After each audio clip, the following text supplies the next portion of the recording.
Are you serious? Are you serious, guys? President Trump demands the wall. Now, he didn't do the emergency decree. He did not declare a national emergency. He kept that as his, no pun intended, trump card.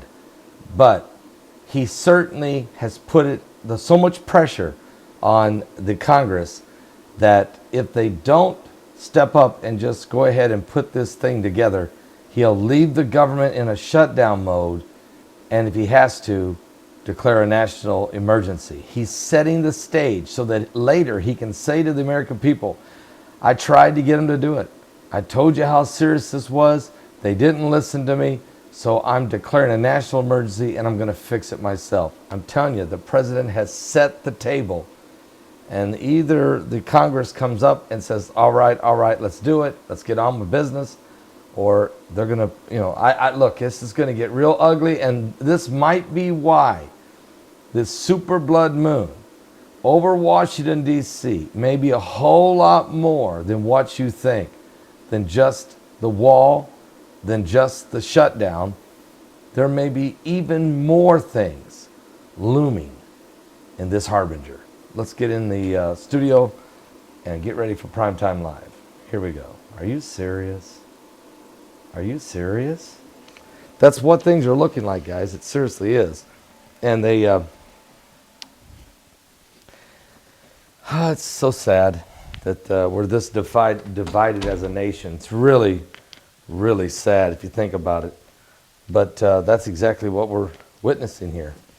And, I was on the Hagman show tonight. I didn't know I was going to be a guest. They called me and they asked me if I'd come on for about 30 minutes and discuss really the status of this nation and the super blood moon and President Trump's address. And did I think he was going to pull the emergency card out? And I said, no, I don't think he will. He might go rogue and just do it, but I don't think he will. He's going to hold it back.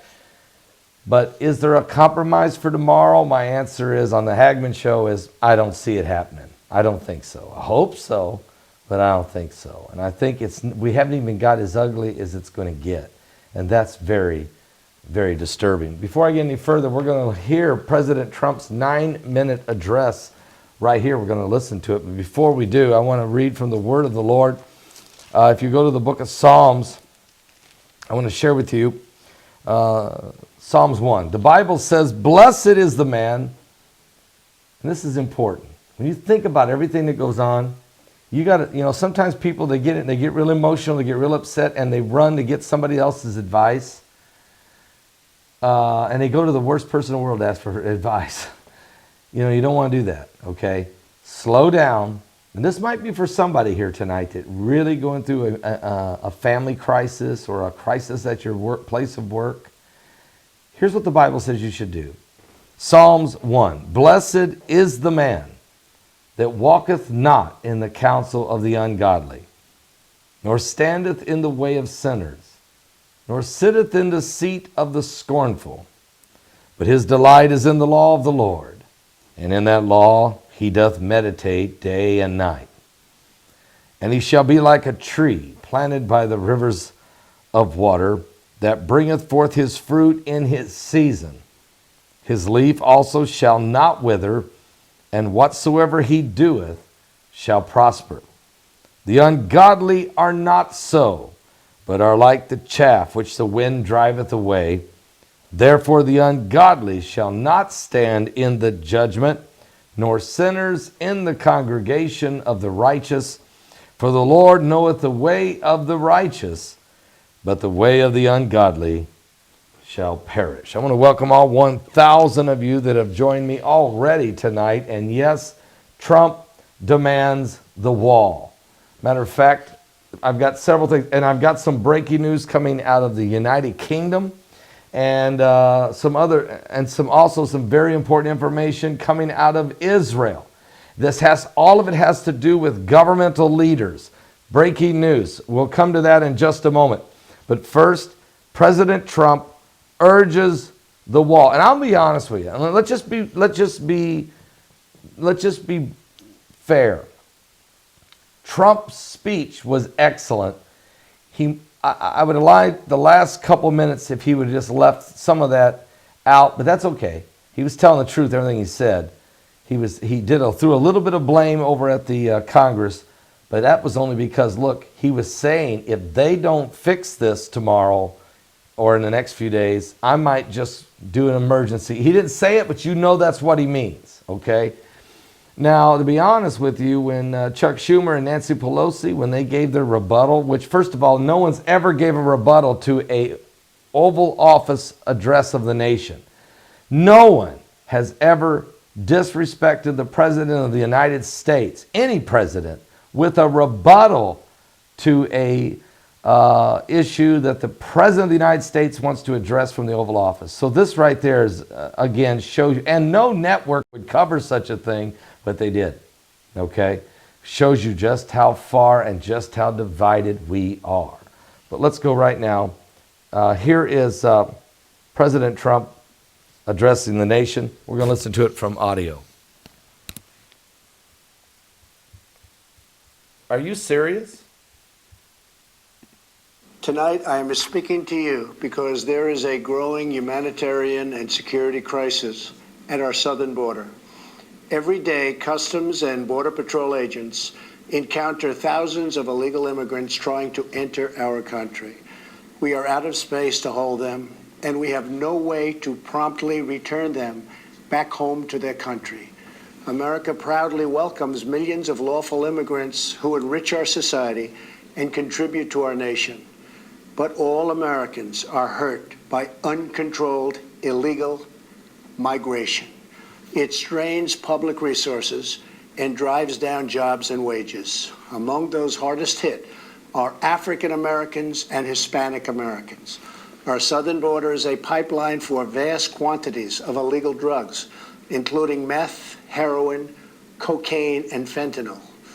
Every week, 300 of our citizens are killed by heroin alone, 90% of which floods across from our southern border. More Americans will die from drugs this year than were killed in the entire Vietnam War. In the last 2 years, ICE officers made 266,000 arrests of aliens with criminal records, including those charged or convicted of 100,000 assaults, 30,000 sex crimes, and 4,000 violent killings. Over the years, thousands of Americans have been brutally killed by those who illegally entered our country, and thousands more lives will be lost if we don't act right now. This is a humanitarian crisis, a crisis of the heart and a crisis of the soul.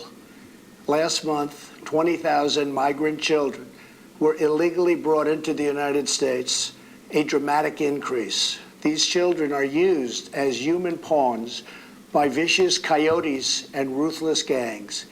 1 in 3 women are sexually assaulted on the dangerous trek up through Mexico. Women and children are the biggest victims, by far, of our broken system.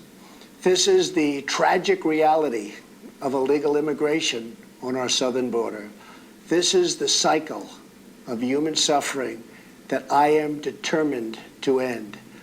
My administration has presented Congress with a detailed proposal to secure the border and stop the criminal gangs, drug smugglers, and human traffickers. It's a tremendous problem. Our proposal was developed by law enforcement professionals and border agents at the Department of Homeland Security.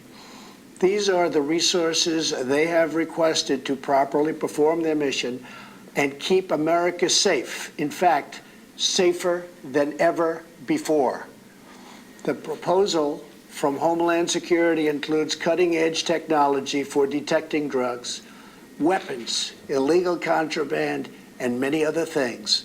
We have requested more agents, immigration judges, and bed space to process the sharp rise in unlawful migration fueled by our very strong economy. Our plan also contains an urgent request for humanitarian assistance and medical support. Furthermore, we have asked Congress to close border security loopholes so that illegal immigrant children can be safely and humanely returned back home. Finally, as part of an overall approach to border security, law enforcement professionals have requested $5.7 billion for a physical barrier. At the request of Democrats, it will be a steel barrier rather than a concrete wall. This barrier is absolutely critical to border security. It's also what our professionals at the border want and need. This is just common sense. The border wall would very quickly pay for itself. The cost of illegal drugs exceeds $500 billion a year, vastly more than the $5.7 billion we have requested from Congress. I think, when you think about it, when he made the statement that the Democrats wanted to be a steel barrier instead of a concrete wall, he said, okay. And I have to say, and he said, this is what the Border Patrol and the border agents want. Steel barriers, as well as drones, as well as other types of security measures that's needed. But basically, Trump was saying, the Democrats want it to be a steel barrier, not a concrete wall. And he was basically saying, okay. So at this point, I don't know how we can't get this thing done. Unless you just don't want to get it done. Unless you just flat out don't want it done. And I did listen to Chuck and Nancy, their rebuttal. I'm not going to play the rebuttal because it was an insult. And what I mean by that, not what they said, although some of that I disagreed with, but not because of anything they said, but the fact that they did it was an insult to the presidency, to the executive branch, and to the office of the president. Doesn't matter who the president was. Of all, the 45 presidents have sat behind the desk in the Oval Office, or George Washington didn't because